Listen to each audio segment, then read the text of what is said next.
Doctor Yunus সরকারের দায়িত্ব গ্রহণের ১ বছর পূর্তি হচ্ছে আজ। সেই দিনটার কথা মনে পড়ছে।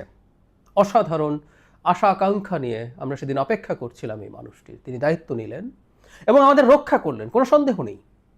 সাম্প্রতিক সময়ে গত কয়েক মাস থেকে সরকারের বিভিন্ন বিষয়ে সমালোচনা করছি। সেই সমালোচনার প্রেক্ষাপটে কয়েকটা কথা বলা দরকার। আমি ১ বছরে এই সরকারের সাফল্য কোথায়, ব্যর্থতা কোথায়, সেই আলোচনা আজকে আর করতে যাচ্ছি না, সেই হিসাব মেলাবো না। সমালোচনা দেখে কেউ সম্ভবত মনে করেন আমার সাথে এই ধরনের আলাপ করার চেষ্টা করেছিলেন সাম্প্রতিক সময়ে কেউ যে আগেই ভালো ছিলাম হাসিনার সময়ে, ওই টাইপের অবস্থান আমার কিনা। কারণ আমাদের শেখ হাসিনার বিরুদ্ধে অ্যাক্টিভিজম করা কিছু মানুষ আদতে প্রকারান্তরে ওই ধরনের আলাপ তোলারও চেষ্টা করেন। তারা ডক্টর ইউনূস সরকারের সমালোচনা এমন টোনে করেন। আমি আসলে এই জিনিসটা পরিষ্কার করতে চাই, শুরুতে বলে নেই, আবারও বলবো শেষে, সেটা হচ্ছে ডক্টর ইউনূসের সরকারকে আমি ওন করি।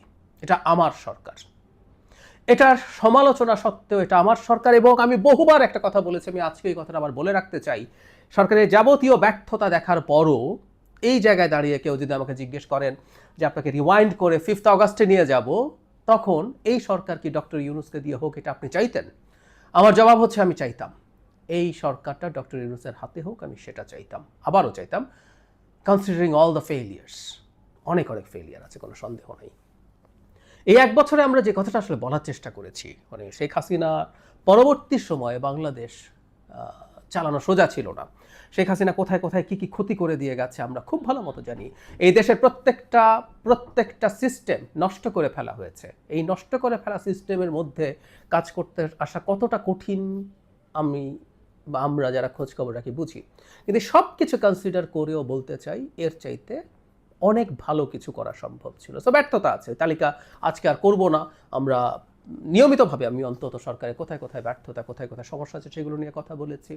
কখনো কখনো খুবই মন খারাপ হয়েছে, অভিমান করেছি। খুবই খারাপ লেগেছে যখন তিনি পদত্যাগ করে চলে যাবেন এরকম একটা পরিস্থিতি হচ্ছে বলে মনে হয়েছিল। তিনি আমাদেরকে এরকম মাঝ সমুদ্রে ফেলে ক্যাপ্টেন চলে যেতে পারেন, এটা আমি মনে করি না। কিন্তু সব কিছুর পরও ওনাকে ওন করেই সব করছি।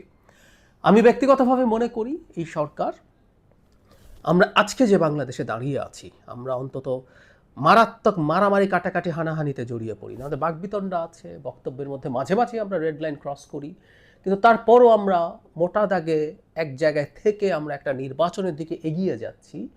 এই স্টেবিলিটিটুকু যদি আমরা অন্যান্য গণ অভ্যুত্থান পরবর্তী রাষ্ট্রের সাথে তুলনা করি, বিশেষ করে আরব স্প্রিংয়ের কথা যদি চিন্তা করি, সেইটা যদি বিবেচনা করি, আমার মনে হয় আমরা অনেক ভালো আছি। এবং এই কৃতিত্ব ডক্টর ইউনূসকে দিতে হবে। তিনি সব মানুষের সমর্থন নিয়ে এখানে দায়িত্বে এসেছিলেন। শুধু সেটা না, যেটা আমরা রিপিট করতে চাই, রিপিট করতে হবে, শেখ হাসিনার পতন এবং পালিয়ে যাওয়ার পর বাংলাদেশকে একেবারে একটা কেওসে ফেলে দিতে ভারত নিশ্চিতভাবে কেওসে ফেলে দিত। সেই কেওসটা থেকে আমরা বেঁচেছি। ডক্টর ইউনূস ক্ষমতায় ছিলেন এবং ঘটনাচক্রের সময় জো বাইডেন আমেরিকার প্রেসিডেন্টের দায়িত্বে ছিলেন। ডক্টর ইউনূসের সাথে ডেমোক্র্যাটদের এবং ওই লবিটার একটা গুরুত্বপূর্ণ সম্পর্ক আছে। তো ওই সময়কার স্টেবিলিটির জন্য খুবই জরুরি কাজ করেছে এটা। এবং ওই স্টেবিলিটির বিনিময়ে বাংলাদেশে এখন যেসব কিছু সংকট আছে, আমি যদি বলি, ওই যে বললাম আমি কেন 5 অগাস্ট চাই, কারণ আমি ট্রেড অফ যদি করি, আমার কাছে ওইটার ওজন অনেক বেশি পাল্লায় যদি তুলি। সুতরাং ডক্টর ইউনূসকে যে সমালোচনা করি, ডক্টর ইউনূসের ক্যাবিনেট তো বটে, আমি আশা করি শেখ হাসিনার আগেই ভালো ছিলাম টাইপ আলাপ কেউ করছেন। আমরা আমাদের দেশেরই কিছু অ্যাক্টিভিস্টকে দেখছি এ ধরনের টোনে কথা বলার চেষ্টা করার। না, সরি, হাজার গুণ ভালো আছে। এবং আমরা একটা স্বপ্ন দেখছি শেখ হাসিনাকে সরিয়ে ফেলে আমরা একটা উদার গণতান্ত্রিক বাংলাদেশ তৈরি করব। এবং ১ বছরের মধ্যে দাঁড়িয়ে যাবতীয় ব্যর্থতার পরও আমরা সরকারকে কনগ্র্যাচুলেট করতে চাই। আমি কনগ্র্যাচুলেট করতে চাই এই সরকারকে। তার এই ঝঞ্ঝাবিক্ষুব্ধ সময় তারা সাধ্যমতো চেষ্টা করেছেন, অনেকের ক্যাপেবিলিটি ছিল না। সমস্যা হচ্ছে এই সিলেকশন নিয়ে আমাদের প্রশ্ন আছে, সবই আছে। এগুলো দিনের শেষে সব তাকে দায়ভার নিতে হবে। আমরা এটা ইতিহাসের কাছে ছেড়ে দেব। এবং আমরা এখনও যে ক্ষেত্রে ব্যত্যয় হচ্ছে সেটা বলে স্মরণ করিয়ে সরকার যাতে সঠিক পথে থাকে সেই চেষ্টাটাই চালিয়ে যাচ্ছি মাত্র। আমরা আমাদের প্রিয় মানুষ, আমাদের সন্তানকে আমরা মাঝে মাঝে বকাঝকা করি, শাসনও করি। তো এগুলোর মূল উদ্দেশ্য তাকে শেষ করা না। শেখ হাসিনার সময় সমালোচনা করতাম শেখ হাসিনাকে চলে যেতে হবে এই জন্য, তাকে ডুবিয়ে দেওয়ার জন্য।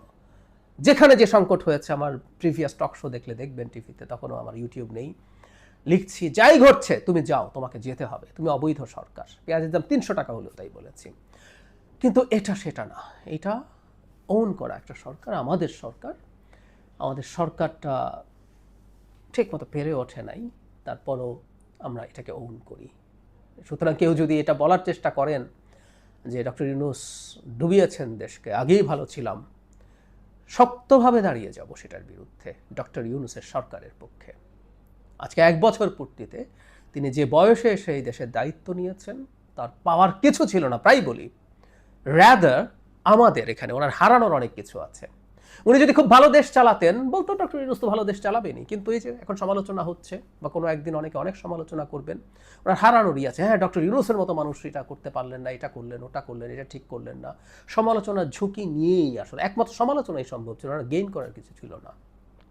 তারপর উনি সাড়া দিয়েছেন, আমরা তার প্রতি কৃতজ্ঞ।